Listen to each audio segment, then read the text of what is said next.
बहू के हाथ। घर की बहू शीना को इस बात का बड़ा घमंड था कि जिस काम में वो हाथ डालती थी वो काम अच्छा हो ही जाता है। शीना की हर बात में हाथ का इस्तेमाल जरूर होता था।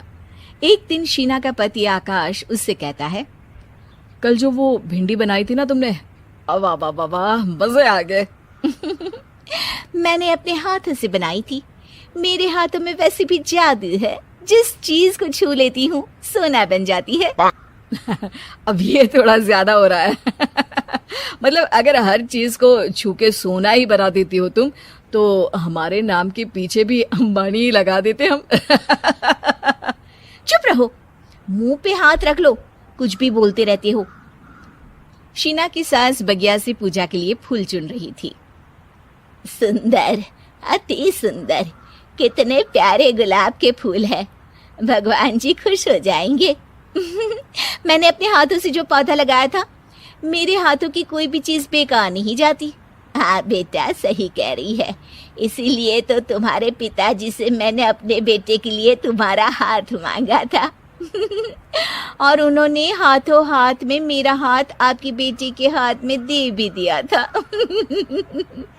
हाँ बेटा, वो तो है, पर मुझे ये बता, तू ये हर बात में हाथ क्यों बीच में लेकर आती है?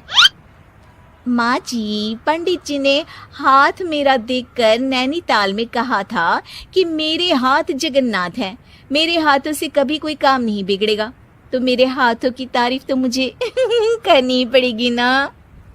हाँ हाँ, ठीक ही कह रही हो वैसे। तो मिलाओ हाथ इसी बात पर। शीना को न सिर्फ इस बात पे गर्व था कि उसके हाथ से सब अच्छा होता है, बल्कि घर के सारे काम भी वो पहले अपने हाथ से करती, फिर कोई दूसरा उन कामों को कर पाता। एक दिन शीना कपड़े धो रही थी। अरे घर में वॉशिंग मशीन है तो सही, खुद क्यों थक रही हो? कपड़े पहले मेरे हाथ से धुलेंगे, फिर वॉशिंग मशीन से। पहले हाथ की सफाई, फिर मशीन की धुलाई।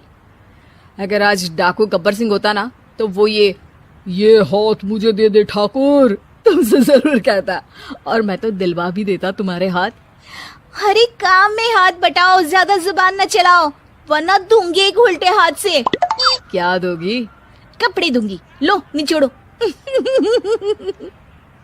ऐसे ही एक दिन, अरे बहू, ये सोफे पर चढ़कर हाथ से पंखा क्यों घुमा रही हो? माँ जी, क्योंकि मेरे हाथ से घूमेगा तो ज्यादा अच्छे से हवा देगा।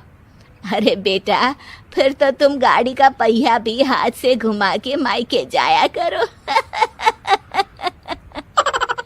एक बार आकाश ने घर पर कार लाने की बात छेड़ी। माँ, सोच रहा हूँ कि एक कार लेकर आता हूँ। ले ले बेटा, क्यों नहीं?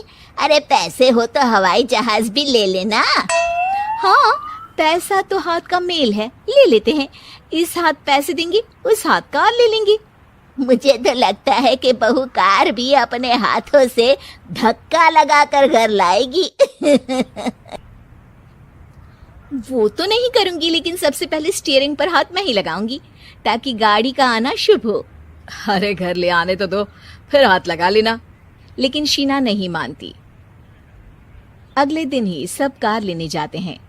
शीना सेल्समैन से कहती है, भैया ये कार बहुत पसंद है, पैक कर दो। अरे ओ भाग्यवान, 2 मीटर कपड़ा नहीं है जो पैक करवा ले, जरा चला कर तो देखने दो। यस सर, बिल्कुल, टेस्ट ड्राइव कीजिए ना। अरे नहीं नहीं, सबसे पहले मैं हाथ लगाऊंगी गाड़ी को, मेरे हाथ अच्छे हैं। अरे यार, हाथ तो मैं भी धोता ही हूँ, और आजकल तो सैनिटाइजर से भी धोता हूँ। मेरे काम में हाथ ना अड़ाओ। अरे टांग ना अड़ा होता है भाग्यवान, हाथ नहीं। शीना ड्राइविंग सीट पर बैठ जाती है और आकाश उसे गाड़ी के फंक्शन समझाता है। देखो शीना, ध्यान रखना, ये है स्टीयरिंग, इससे राइट लेफ्ट जाएंगे।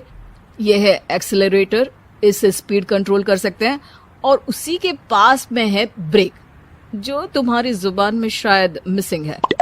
ठीक है, ज्यादा भी सिखाने की जरूरत नहीं है। मेरी माँ तो कहती है कि मैं अगर अपनी शुभ हाथ लगा दूं तो जग घूम जाए। तो ये स्टीयरिंग क्या चीज है?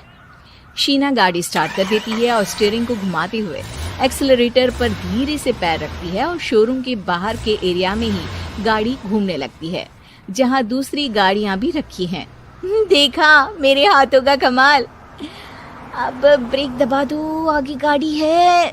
शीना आगे गाड़ी देखकर घबरा जाती है और पांव गलती से एक्सीलरेटर पर पड़ जाता है। कार आगे खड़ी एक बड़ी गाड़ी में घुस जाती है।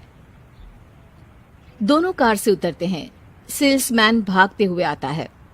अरे 7 लाख की गाड़ी खरीदने आए थे और 15 लाख की गाड़ी ठोक दी। Oh my God. आकाश की माँ, आकाश और शीना घबरा जाते हैं। इतना सारा पैसा कहाँ से आएगा? तभी वहां मैनेजर भी आ जाता है। पूरा माजरा समझता है। अरे टेंशन मत लीजिए, गाड़ियों का इंश्योरेंस था। आप जो कार लेने आए थे वही खरीद लीजिए। पर मैडम, जब तक आप सीख ना ले तब तक गाड़ी मत चलाइएगा। अभी तो आपने गाड़ी बस ठोकी है, जिसका बीमा भी था, लेकिन सड़क पे चलते हर इंसान का बीमा नहीं होता। अरे मेरे हाथों से छुप भी गया ना तो उसकी जिंदगी बन जाएगी, और अगर चला भी गया तो स्वर्ग ही पाएगा। मैनेजर साहब, मेरे हाथ में कोई दिक्कत नहीं है, वो तो बस पाँव गलत जगह पर चला गया था। शीना की बात सुनकर आकाश अपना सर पीटता है और उसकी सास अपने हाथ से खुद का मुंह छिपा लेती है और मैनेजर हाथ जोड़कर माफी मांग लेता है।